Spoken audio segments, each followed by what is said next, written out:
किताबों का विमोचन करने का मौका दिया। हमारे किसी भी इंसान के बारे में या उनके जो लेखक हैं उनके लिखने के बारे में इम्प्रेशन कई तरह से बनते हैं। और मैं राजकुमार राकेश जी को जिस तरीके से जानता हूँ, मैंने पहले पिछली बार भी शायद जिक्र किया था, वो ऐसा है कि मैं कॉलेज के टाइम से, स्कूल के टाइम से मुझे किताबें पढ़ने का शौक़ है, तो मैं किताबें पढ़ता था। तो मेरे फेवरेट राइटर जो हैं वो श्रीलाल शुक्ल हैं, आज भी हैं, तब बहुत ज़्यादा था। तो राग दरबारी मुझे लगभग याद थी पूरी, मैंने कोई 100 बार से ज़्यादा पढ़ी होगी। तो मैं लखनऊ गया श्रीलाल शुक्ल को मिलने के लिए, उनके घर गया और उनके पास गया, तो उन्होंने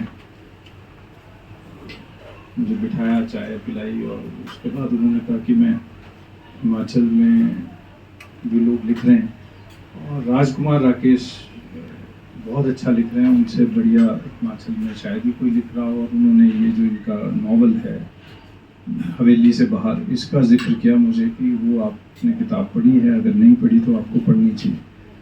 तो उससे मेरे दिमाग में जो इनके लिखने के प्रति या इनकी किताबों के प्रति जो एक इमेज बनी, वो वहाँ से बनी। और क्योंकि मेरे दिमाग में श्रीलाल शुक्ल की जो पोजीशन थी वो बहुत बड़ी है, और उन्होंने जब इनका जिक्र किया तो फिर मैंने ये तय किया कि मैं इनकी किताबें वापस आऊँगा तो देखता हूँ, ढूंढता हूँ, पढ़ता हूँ। वापस आके मैंने इनको ढूंढने की कोशिश की, लेकिन मेरी इनसे मुलाकात नहीं हो पाई।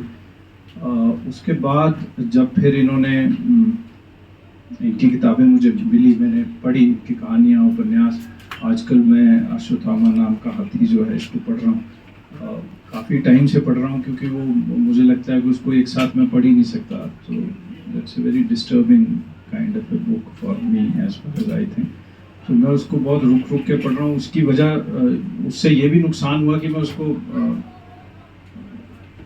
आज तक नहीं पढ़ पाया, क्योंकि मैंने बीच में कहीं ये डिसाइड कर लिया कि मुझे इसको इकट्ठा नहीं पढ़ना, तो मुझे इसको रुक के पढ़ना है। तो एज ए रिज़ल्ट वो बीच बीच में कई महीने जो है वो छूट जाती है। मेरे ऑफिस में मेरे टेबल के पीछे वो किताब पड़ी है, आज भी पड़ी है वो, जब कभी मुझे टाइम, और मैं दफ्तर में पढ़ता हूँ उसको, तो इसलिए वो कभी एक पैराग्राफ, कभी 2 लाइन, कभी इस तरह से पढ़ रहा हूँ मैं उसको। तो कभी ना कभी तो पूरी होगी, लेकिन अब मुझे लगता है कि मुझे उसको उठा के घर में ले जाना चाहिए और उसको किसी 1-2 दिन आराम से बैठ के तसल्ली से उसी को ख़त्म करना चाहिए।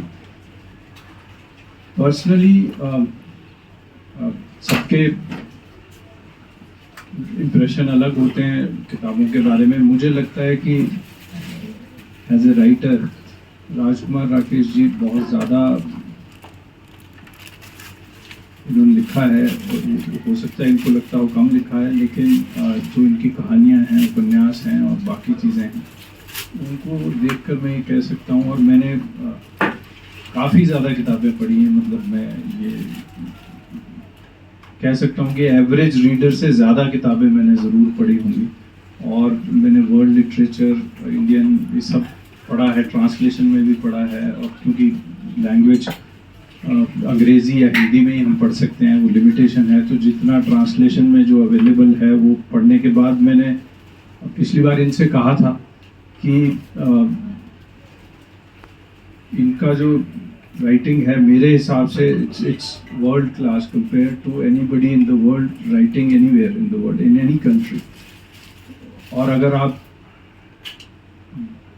इनको पढ़ते हैं तो साथ में ये भी एक बड़ा ख्याल आता है कि इन्होंने खुद बहुत ज़्यादा पढ़ा है। It's not just that he is a writer, he appears to be a reader also, and a very deep and very passionate reader.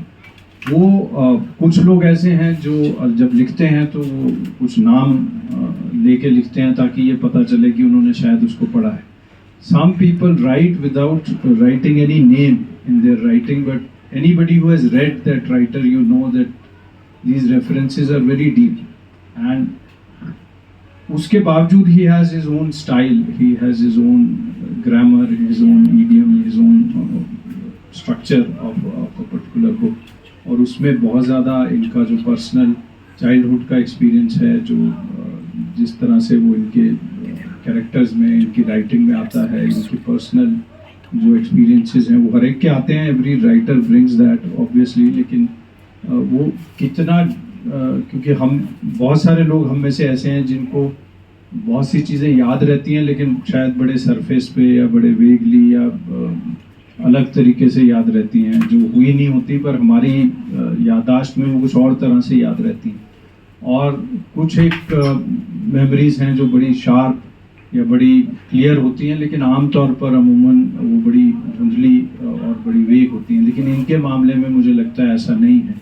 जो इम्प्रेशंस इनके हैं वो बहुत ज़्यादा क्लियर, उनमें बहुत ज़्यादा शार्पनेस है, और उनमें बहुत ज़्यादा फोर्स है, और वो फोर्स फिर इनकी राइटिंग में, इनके कैरेक्टर्स में, इनके डायलॉग में मुझे नज़र आती है। तो मैं आपको बहुत बहुत मुबारकबाद देता हूँ। अभी आपने पढ़ने के लिए मुझे और काम दे दिया। अब ये अब इसको कहाँ मुझे रखना पड़ेगा, प्रायोरिटाइज करना पड़ेगा, मैं देखता हूँ, क्योंकि मैं इस समय बहुत सारी किताबें पढ़ रहा हूँ। तो अब but I want to finish these books frankly, and I want to read them first. तो बहुत बहुत आपको बधाई, और एक बार मैं आपसे शुक्रिया अदा करना चाहूँगा कि आपने मुझे इस काम के लिए कहा। सभी मेरे सीनियर्स यहाँ पे बैठे हैं, तो मैं आप सबका भी शुक्रिया अदा करता हूँ without going into much detail, because मुझे